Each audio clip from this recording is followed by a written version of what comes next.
Hey there, Libra, Sun, Moon, and Rising. It's time to have a look and see what is going on when it comes to your monthly astrological forecast for March 2022. And just a quick reminder for everybody out there, I also put out monthly tarot card forecasts the last week of every month, so stay tuned for that. If you are a YouTube member supporter or a Patreon supporter, don't forget every Saturday I put out your weekly tarot forecasts. Sometimes I get them up on Friday night, but it really all depends on what's going on with the old schedule there. And if you ever want to get a session with me, you can go on ahead to my website. It's integrativemysticism.com, or you can simply follow the links in the down bar below. And I've got info on everything I just mentioned in the down bar below as well. And don't forget to like, share, and subscribe. You know I appreciate it. And of course, engagement helps this channel out a lot. So, what's going on when it comes to March? March is another beautiful month when it comes to a lot of new prosperous and stimulating energy coming to everybody. It's another very positive month, but it is going to be one that's a bit more labor intensive, a bit more demanding, a bit more hectic, a bit more stimulating. All of this is working for us, but we also want to make sure that we can engage so that these blessings actually stick, as opposed to just simply have one good month and, come and go. So be ready to act when opportunity knocks.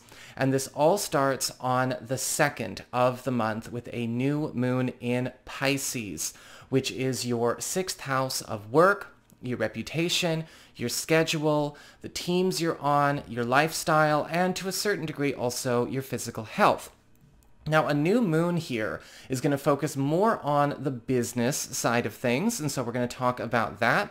And this is opening up a 2-week window between the 2nd and the 17th of the month for a lot of you Libra people to make a big jump into some kind of new reputation or new role, new job, new team, or some kind of new work path.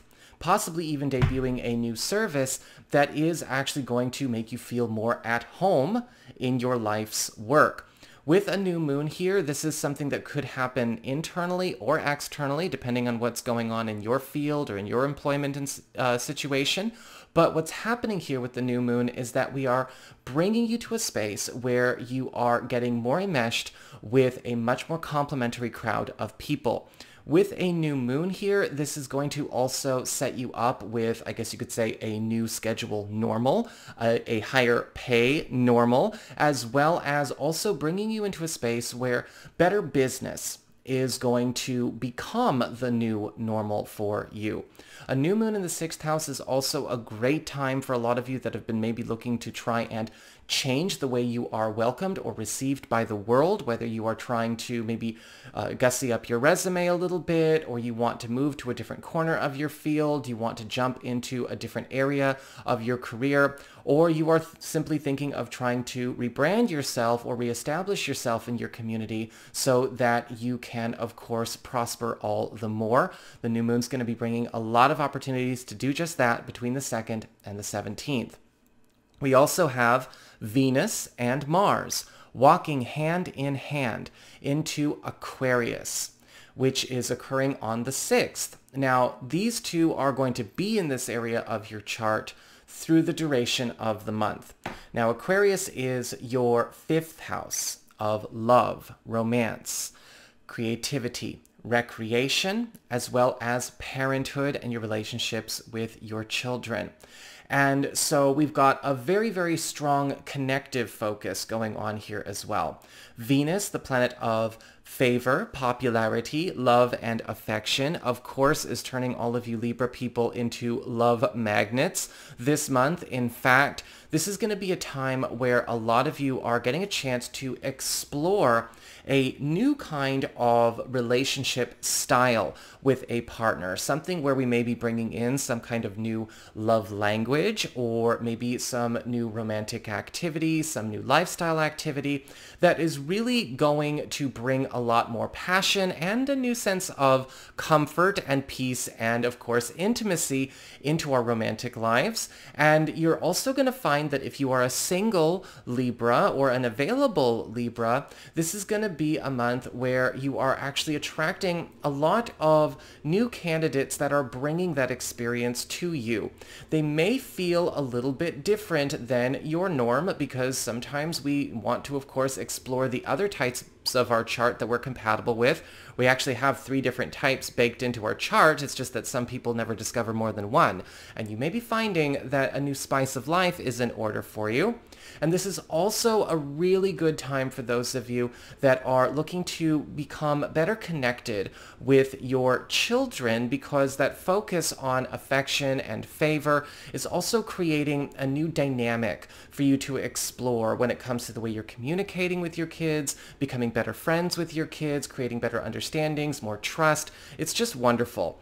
We also have Mars here, the planet of action, passion, energy, and obstacle clearing, doing a really, really big workover, or making a big workover, I guess you could say, of the way we have maybe set up certain roles, expectations, or agreements in all of these spaces. And this also applies to creative projects.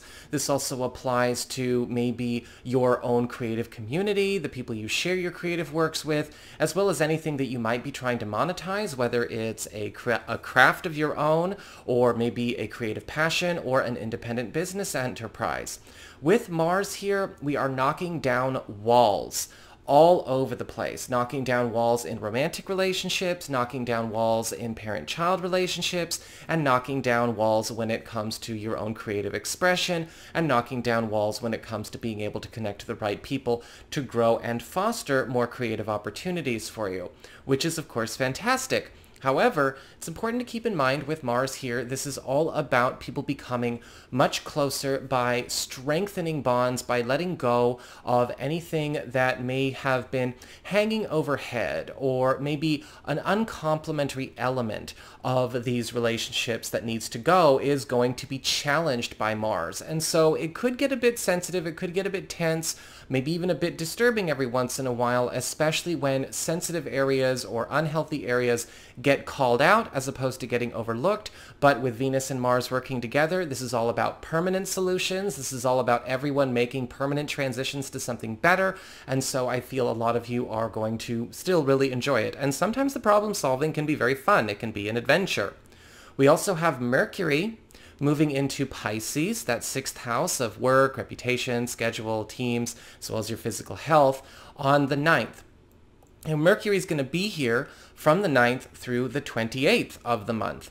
So Mercury, the planet of communications, haste and speed and productivity, is speeding up developments, right? Accelerating growth, accelerating maturity in all matters relating to the 6th house. And you're going to notice that a lot of long, maybe standing stories or long-term projects, any kind of long-term financial or professional ambitions are hurrying up so that, they're maybe not so long-term anymore. They are getting pushed to their fruition for their payoff. This can be great, especially for those of you that are looking to maybe score some big wins or some big gains, or maybe even broadcast yourself out there, right? Change your reputation a little bit, or maybe even spread your name around, really popularize something that really matters to you, or popularize yourself.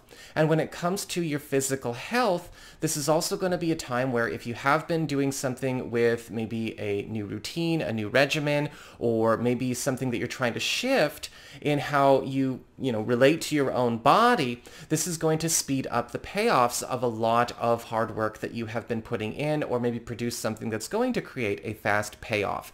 I'm not a doctor, and run away from any astrologer who pretends they are, but that is there for you. We also have the sun in this area through the 20th of the month.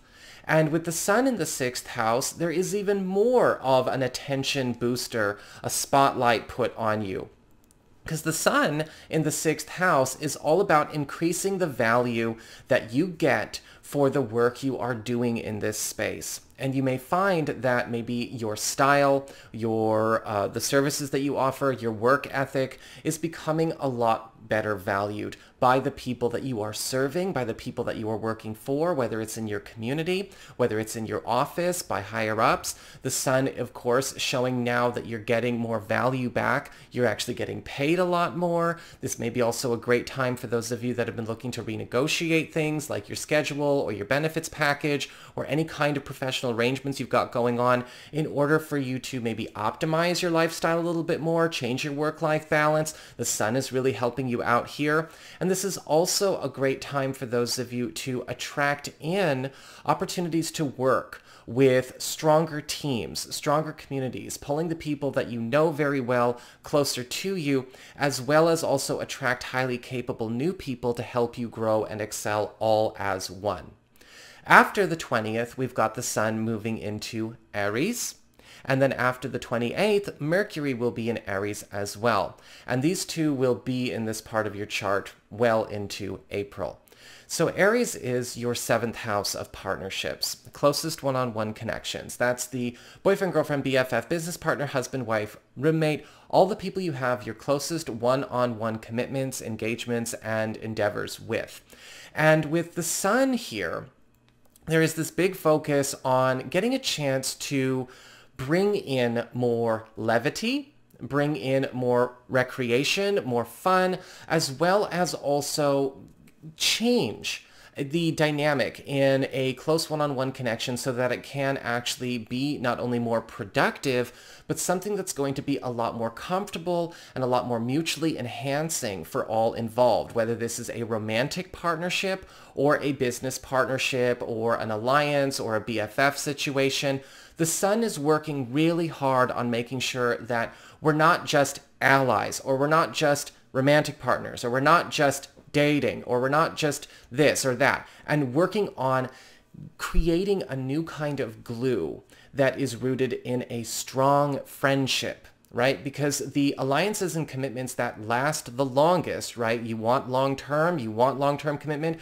We got to be good friends. Nobody gives a shit about the roles we get absorbed into. It's about being strong friends, and we have fun with each other, and we trust each other, and there is peace, there's light and levity. And if there's been something going on where we've not been able to indulge in that with our closest one-on-one connections, the sun is going to be taking care of that as well.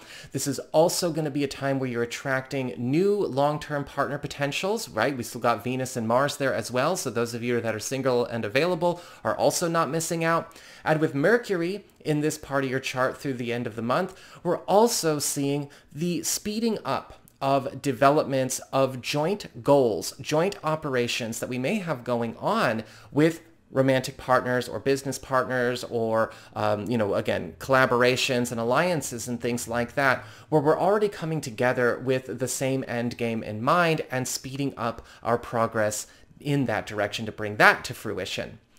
Finally, we've got a full moon in Virgo to talk about for the last aspect of this video. And this full moon is occurring in Virgo on the 18th, which is going to be setting up the 2-week window of the 18th through the end of the month. Now, a full moon is all about culminations and transitions, and Virgo is your 12th house of your past, privacy, the hidden zone, right? Old business, things going on behind the scenes. And a full moon in the 12th house can be a little bit stressful because it is our once a year purge, right? It's the breakdown, breakthrough moon. And there is going to be the elimination or a culmination and transition from something outstanding, something that may be old business or unfinished business, maybe even something that we don't feel we have resolution with, that does not serve us to hold on for another day. A full moon in Virgo for you is all about the release of something that ties you to the past, however it ties you to the past. This could be an old story, this could be a financial situation, this could be a family matter, it could be a relationship matter, any kind of old or unfinished business that either is still holding on to us or we are still holding on to that needs to be let go of in the highest interest of all concerned will be getting purged during this time. This could be a breakthrough, it could be very unpleasant, or it could be very pleasant. It all depends on what's going on in your chart. But remember, as we go through this, this is about clearing a chain or a tie that binds that's holding us back. So that is what I've got for you all. I hope you enjoyed it. If you did, don't forget to like, share, and subscribe. You know I appreciate it. And should you ever wish to get a session with me, go on ahead to my website. It's integrativemysticism.com.